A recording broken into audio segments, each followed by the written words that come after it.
Good evening, everyone, and welcome to La Nextrema. This is our NXT PLE post show here at BC WrestlePod. My name is Mikey El WrestlePod, and of course, with me this evening is Lanquito himself, the Bleach Father, Kiltzman, who was in the building for this one. So I can't wait to ask him and chat with him about this one. And we are, yep, go ahead. I'm going to interrupt you because you know what is so important about today? Was that? It is our Twitch affiliate anniversary. Oh, damn, you're right. Oh, happy affiliation to us. Remember, if you are a Prime member, you can always go over to the Purple app on Twitch and subscribe to us for free. Give us that Bezos money. There's also a few other ways you can give us some money, specifically Ko-fi, and as well as also all of our merch, which you'll see links in chat later today. Thank you for doing the intro. But yes, You're welcome. it makes my It's job a whole lot easier. Shoot, you could be like, "Here, you'd be like, "Kill, do the intro." I'm like, I'm a little energetic. I literally missed doing this last week because I really wanted to do it because I was excited because there's so much to talk about this show. Holy crap! Yeah, it's like what Kilt has said. We are here to talk about NXT's The Great American Bash. Yes, this aired 2 weeks ago, and while I was gone on vacation at Salt Lake City last week, but we are here because I want to talk about the show because it's an important one, as this is the first PLE for NXT now on the CW. Now that other will be airing on the CW. And on top of that, we're also going to discuss a little bit about what happened last night on the July 7th edition of NXT because we are building up. We have about 6 weeks or so, but we are building to the next PLE for NXT, which is Heat Wave, which is going to be happening August 30th, which is going to be insane. So, yeah, Kilt did all the intro bit. Let's just get into it because we got lots to discuss. Dang, a 7-match card for PLE. I was just like, "Main roster, I need y'all to take notes." Oh, they need to be scribing into stone right now. So far, the only great thing about main roster is freaking the brother promo by LA Knight. And I'm like, yes, I have to agree. There is so much that was in this event that was so great. Now, transportation was a little weird because this is the second week that they have been running their new ticket system which is pushed through via Universe by Ticketmaster, which the old way was better, you fucking idiots.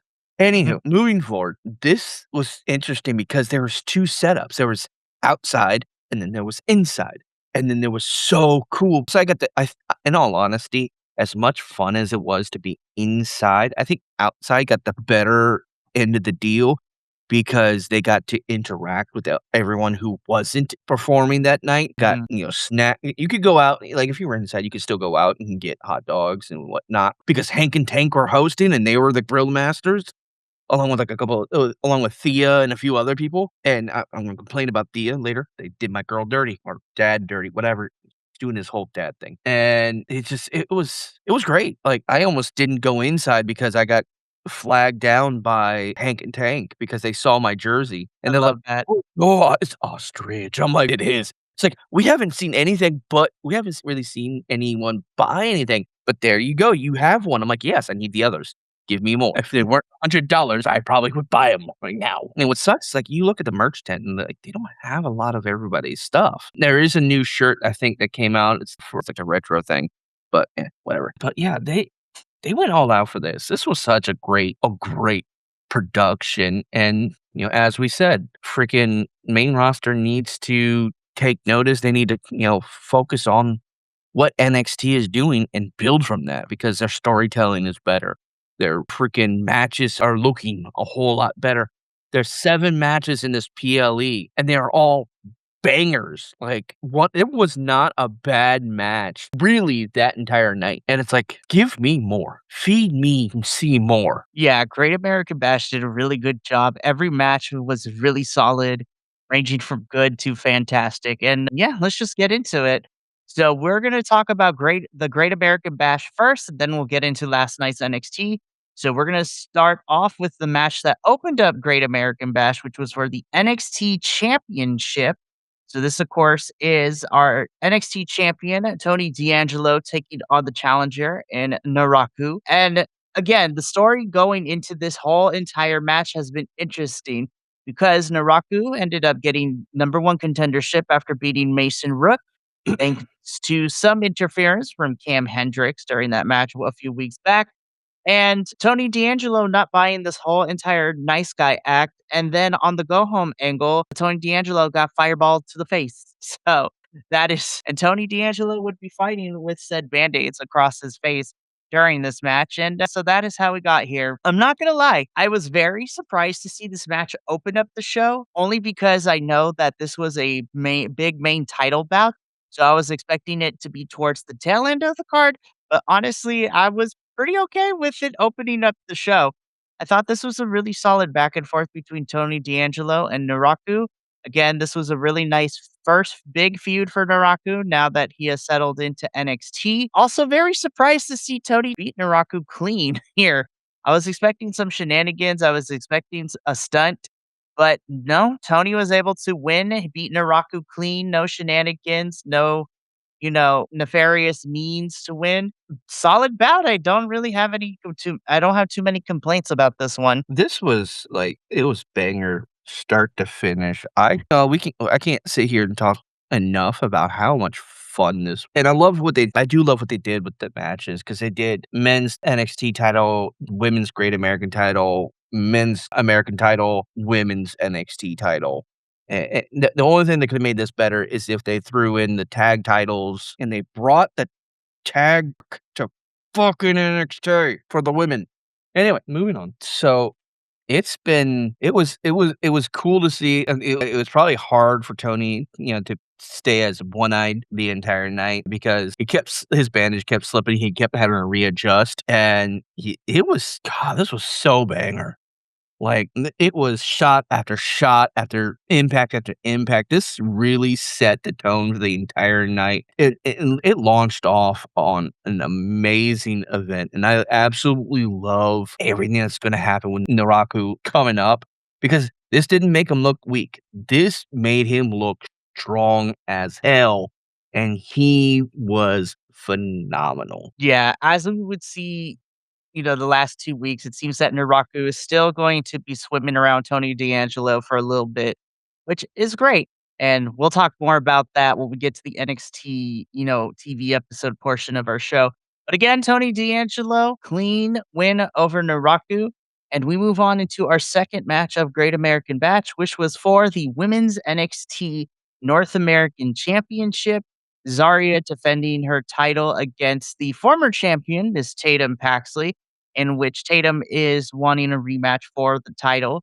Now, again, I really loved the story we got in here. Zarya beating Tatum and then Tatum, goading Zarya into giving her a rematch for the title. And first and foremost, I got to say, I love Tatum Paxley's choices of ring gears because she's always incorporating some sort of either pop culture or anime into this. And exactly that is what she did here is that she was cosplaying as a character from the manga and anime Kakegurui, which love that. But yeah, this was another fantastic match. I think Tatum did really well in kind of matching Zarya's intensity and keeping up with her.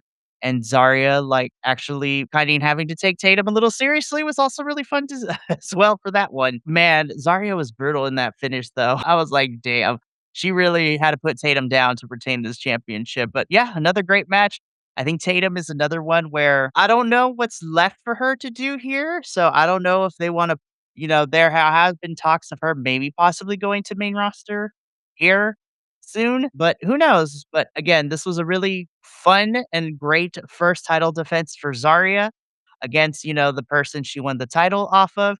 And another match I don't have any notes on. I thought it was really solid work from both of these women. NXT women's division continues to state exactly what women's wrestling is about. It's about being better than the men, showing them up, and constantly being phenomenal.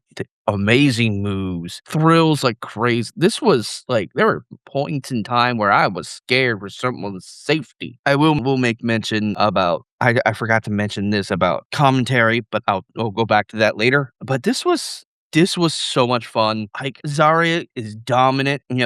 As you said, what's gonna go on with Tatum? She was used for Reina Vulcan's debut into the brand, formerly Madame Blackheart, whose first Nikki. name thank you. I keep trying to say Kira Blackheart, and I'm like, "No, that's wrong. No, the only person I know named Kira is our Dark Lady cosplay in For the Horde."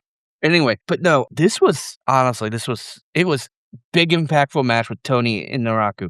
Big impactful a match with Zarya and Tatum. I don't know. It's like I'm sitting there like, what else can we do here to make this better? Well, we didn't have to wait long to figure that out, right? No, Because we didn't. as soon as we got that match, Oh, this match was hilarious. So, next up, our first non-title match of the evening and a little bit of a grudge match, if you will, which saw Shiloh Hill taking on technically, Tristan Angels. technically, it was a title match because it was to reclaim the Mr. NXT title. That's very, very Technically, fair. and you know what?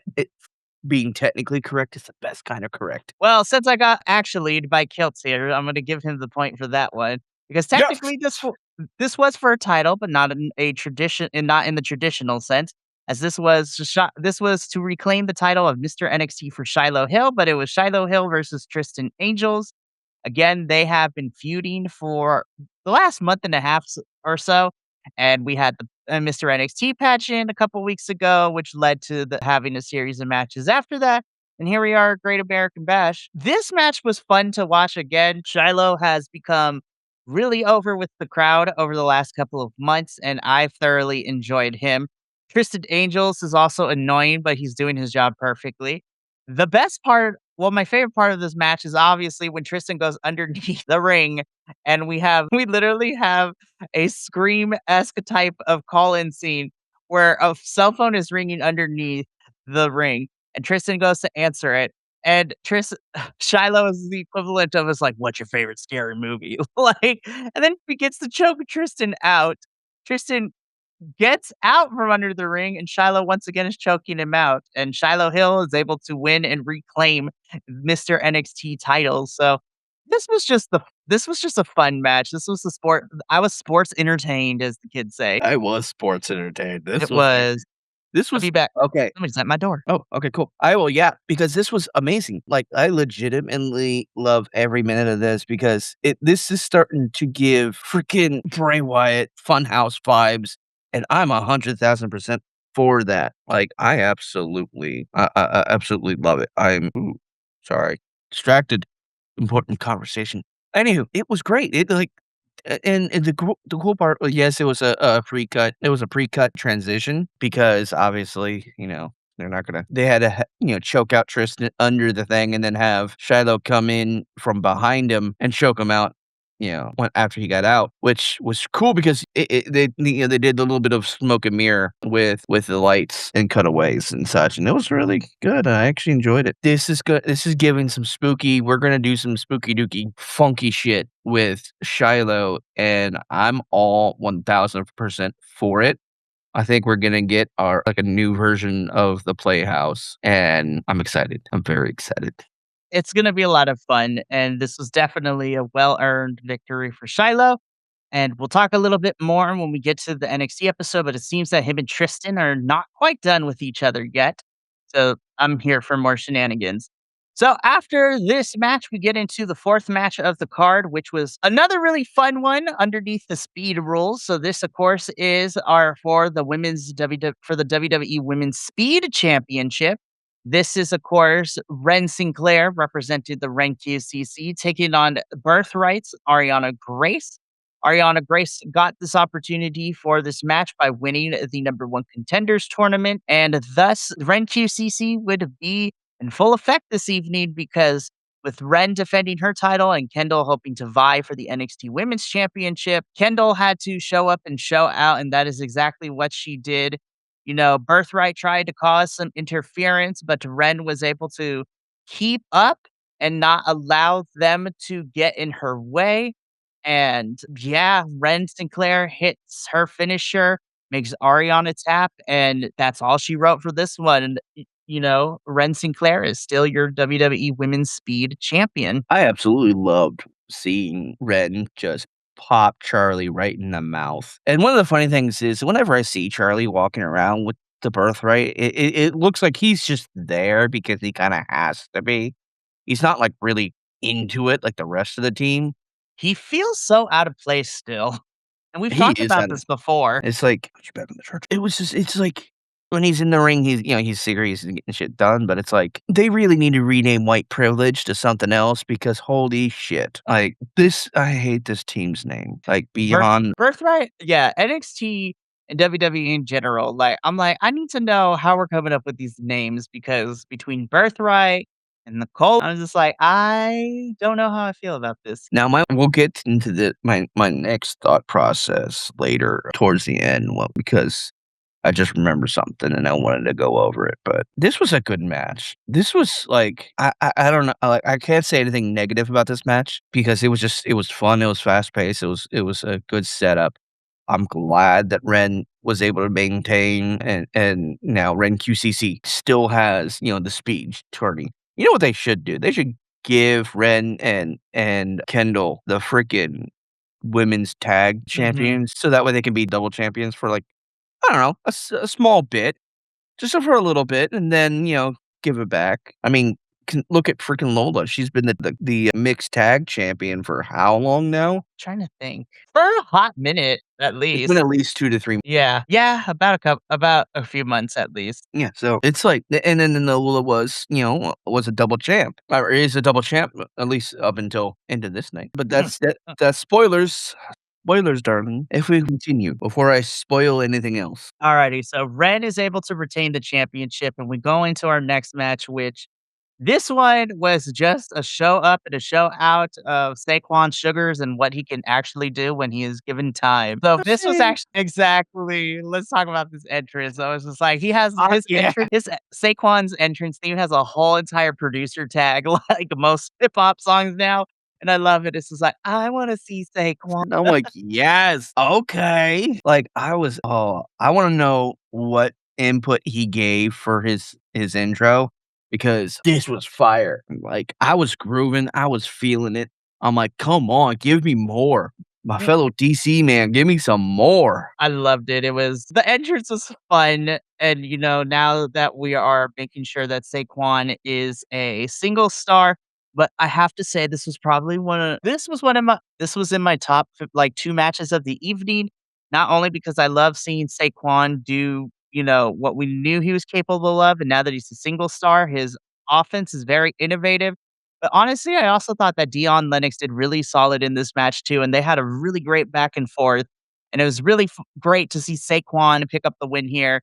But it seems that he's not quite done with Dark State because immediately after he gets attacked by them, and we'll talk about it, but he's gonna continue to fight Dark State, but he's going to need to find some friend first, which we're gonna talk about a little bit later. But this was in my top 2 of the night, honestly, easily. This was really good. I think both of them did great, and I think this was a really good showcase of what Saquon can do. So, yeah, I really loved this match. Pardon me.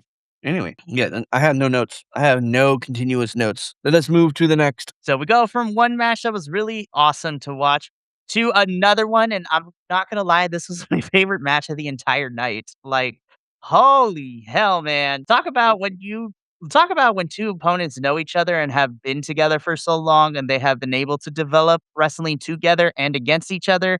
This was a match, man. This was for the NXT North American Championship.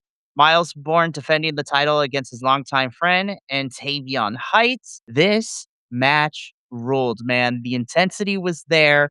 They know each other very well. They were able to hit a little bit harder than most WWE wrestlers can unless they come from Japan. This was just a pure wrestling clinic, and this was amazing to watch. Oh my gosh, this is my favorite match of the entire night.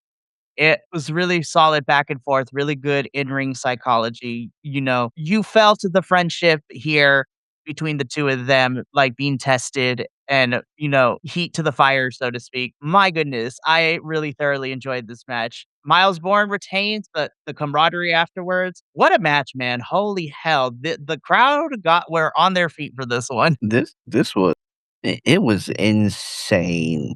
This was such a good I don't know how much more I can say about this because holy crap, like this was nailed. This was, like, edge of your seat watching. Like, I don't know what else I could say to this, outside of, "Holy crap, can we see it again? Can we do it again?" Like, I love everything about this. This was fun. This was so much. I have no negativity here outside of what we'll talk about later when we talk about the show, the next 2 weeks or the previous 2 weeks. Blah, blah, blah. We'll talk about the rest of this later, but holy crap, this was good. It really was.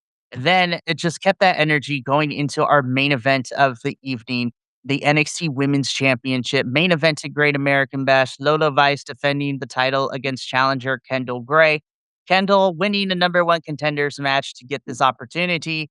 Another fantastic match. Lola is always fantastic. Kendall is the new it girl for NXT, and the crowd really was behind her at this one. This was also a really another match, and you know what? I'm not mad at it though. Kendall is your new NXT Women's Champion, man. Like, well deserved. Homegirl has been putting in and evolved, and she has, got the rocket strapped to her. But man, this was a fantastic moment for her. So now both members of Ren QCC are champions. And yeah, this was such a fun main event. Lola absolutely doing her best here. Kendall giving it her all too. Made a fantastic back and forth. Unfortunately, Lola could not keep Kendall down, and Kendall was able to capitalize and is the new NXT Women's Champion. This was a really fun main event, and Kendall celebrating with Ren was really fun as the show went off the air, at least for us watching at home. This was so phenomenal. I hate the only thing I hate about this match is I love both these wrestlers, and I knew for a fact I could not get obviously, you can't have both of them win. God, this was so cool. This was so good. Like, I cannot say enough positive things about this match. Like, again, the only negative thing I could say is they both could not win because I love both of these. It was hard hitting, it was high flying, it was so much back and forth. It was nail biting. It was, like, so many near misses, so many potential wins. It's just it was one after the other, after the other, after the other, after the other. And I'm like, "Can we keep going? Can we keep going? Can we keep going?" Like, I want this. Like, it's I want more. I want all the things. Give me all the things. I require it all. Please, please, please. Well, it's like what you said earlier too. NXT's women's division, and I've been saying this for a while too. You went even when the first iteration of the show was me and Andrew and Will. Like NXT's women's division is really stacked with a lot of potential stars. And I think that it is probably one of the best booked women's division across the major US televised programming that we have. It's really fantastic stuff. And this is an example. And also Zarya and Tatum.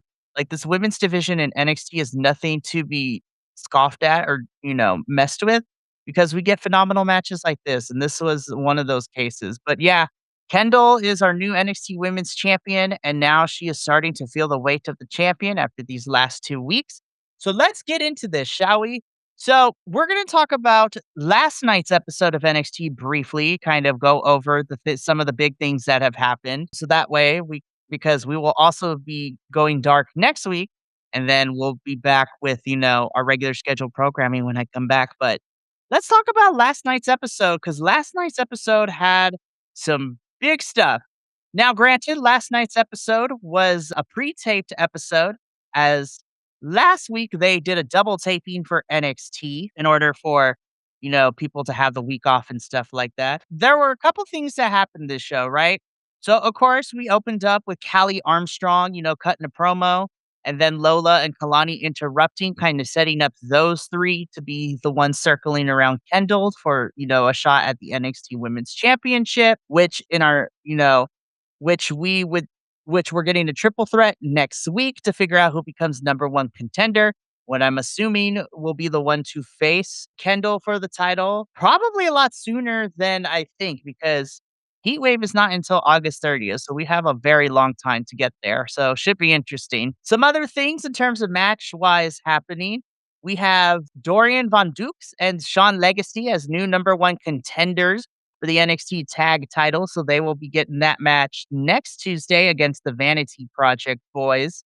We also Boo. yeah, so I'm just like and it also seems that OTM and Birthright might be fighting for a little bit, which could be interesting, maybe, hopefully, we Okay, shall I see. wanna pause for a moment on OTM, because what's his name? Oh god. Bronco Nima is part of Triple down in Mexico, which is very interesting. Yeah! I'm like, "Okay, okay." Like, I don't want like, I love OTM. They got my that I'm right there with them, but my problem is that's gonna be a lot for him to, to go back and forth and stick and it's gonna be a lot of storyline that it's gonna get kind of confusing and somewhat bled through, and that's the one thing that frustrates me about that because it's like, I love him as on As part of OTM. OTM and NXT. And it's like, but I want him to be on because I know he'll do amazing. But the problem is there's storyline that needs to be finished. Also, fuck Birthright. So, yeah, so that was one match. We also had Keanu Carver destroy and I think Hank Keanu Carver pushed Hank off the stage during the cookout American for Great Bash. American Bash. Hank wanted his lick back, or Tank wanted his lick back for Hank. So that's what got this match. That match was phenomenal. Like, holy crap, was that good. Like, there was so many just it was meaty men slapping man meat power. That's what it was. I loved it, and I admit I'm so upset that my belly bandit buddy that I absolutely love now. And this is what okay, so I wanna go slightly back to what I said earlier about interacting with Hank and Tank, because they were halfway across the freaking parking lot, and I was kind of hidden behind production and a couple tarps and waiting in line to go in, and they still saw me, came over, interacted with me, had to saw a little girl with a sign, had to interact with her, and then interact with a couple of other fans and went back to the party and were amazing. That's the what attracted me to them. It's the crowd interaction. It's not like your standard, "Oh, cool, thank you for, supporting us and blah, blah, blah." No, it's getting in there and just, like, kind of like, literally becoming almost friends with the crowd, almost, like, cheering on the crowd in their own way, and it's just like it's such I just love that, and they that match with Keanu Carver was phenomenal. I loved it. I want more of it. I want more Hank and Tank in general. Please keep them on my screen. I hope Hank is okay, and I hope Tank isn't injured, but with the way that went, I think probably I won't have them on screen outside of, like, vignettes, probably. Right. So, in terms of other matches that happened, we also had a women's North American Fatal 4-Way number 1 contendership, in which we saw Layla Diggs come out the victor as she was facing Izzy Dame, Lizzie Rain, and Thea Hale for this one. Oh, girl. I know, but it seems that Thea is gonna be busy too because Thea is also participating over in TNA for their Knockouts Television Championship tournament to I be did see crowned the that. inaugural TNA Knockouts. And so she and Wendy Chu are representing NXT and Evolve in that tournament. So that should be very interesting as well. Makes sense. We also got Nico Vance defeating Shiloh Hill thanks to Tristan Angels coming in and costing Shiloh the match. And also, we're going to talk about, well, and then Sean Spears coming out hitting Nico with the chair. Chairmaster is back. And then Kendall Gray defeating the low key legend Natty for Sorry, you just went quiet all of a sudden, and it kinda threw me. my bad. It's like I hear I heard the background voice, and then I'm sitting there, I'm like, kind of like, mostly mumbling to myself because that's what I do a lot. Because the bit deserved it, fucker. But, yeah, the low-key legend got squashed, and the funny thing was Ren tried to keep Nikita and Carmen Nikita from and interfering. yeah, and, he basically was getting trounced on it, and here comes Lola. I'm like, "Yes, mommy, come on." So, yeah, so That was a good match. yeah, Kendall retains, and of course, Lola, Callie, and Kalani are kind of swarming around Kendall. We also saw Jada come out and tell Natty that it's not over between her and Nat. Some other stuff that happened like backstage, Quan is not done with Dark State, but he is gonna have to look for some friends to help out because he's not dumb. The numbers gain is going to be too much for him. Also, Mason Rook is still not done with Cam Hendricks because, Cam is spreading lies. And it seems that Mason and Tate Wilder might be friends, like in the kayfabe universe here. of NXT television. It seems that Miles and Tavion are gonna have beef with the Vanity Project boys, especially Jackson Drake and them, so that's interesting. We talked about it earlier, Nikki Blackheart is now officially part of this roster. Don't like her wrestler name, but whatever, it is what it is at this point. And yeah, we're setting up some stuff for the next couple of weeks. We have, like I said, Dorian Von Dukes and Sean Legacy are tag team number one contenders. Layla Diggs is the contender to the women's North American. We're getting a triple threat number one contenders match next week to determine who will be next to face Kendall for the title. So yeah, NXT is slowly building out the rest of their summer. And like I said before, the next time that NXT will be here with the PLE is August 30th, which is for Heatwave, which is interesting because it is like a double show because AAA is also having a show in tandem with Heatwave. So it's two shows for the price of one, I guess, which is also, I love NXT, but I'm tired of WWE always putting NXT up against the AEW shows because that August 30th date is the same day as AEW's All In at Wembley Stadium in London. I'm like, why must you give me like 18 shows to watch in one day? Because they don't like us and they want us to suffer and they want us to only watch their product, even though, in all honesty, if it wasn't for NXT and AAA, WWE would be shit. It really would be. Anyways, that has been our Great American Bash post show. Again, for the first PLE on CW, great stuff. I'm not even going front. Like, this was really strong outing for NXT. When I did the report card, I gave it a B plus. I thought it was a very solid show, really good wrestling. There wasn't a match on here that I thought was horribly bad. And I'm looking forward to Heat Wave coming up in August. But Gilt and I are going to get up on out of here. But before we do, let me tell you what we have for the rest of this week. Later on, about 8 p.m. Pacific, Will and I will be here to do a double feature for CMLL. So we're going to talk about some good lucha libre action from Arena Mexico for CMLL. Then on Friday, I have Radio Free Will and myself. We will be breaking down TNA's Slammiversary pay-per-view, as well as talk about the recent departures and re-signings of the company, and also break down this Knockouts television tournament with 16 participants. So it's going to be fun to talk about. But from all of us here at BC WrestlePod to you at home, remember, take care of yourself, love one another, stay iconic, and more importantly than anything, you always deserve to finish your story.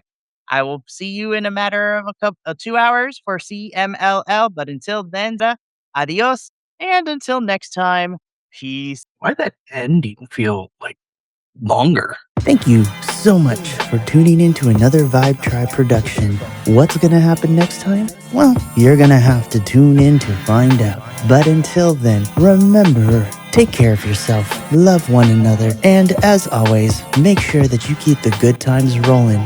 Thank you for being here, and we'll see you next time.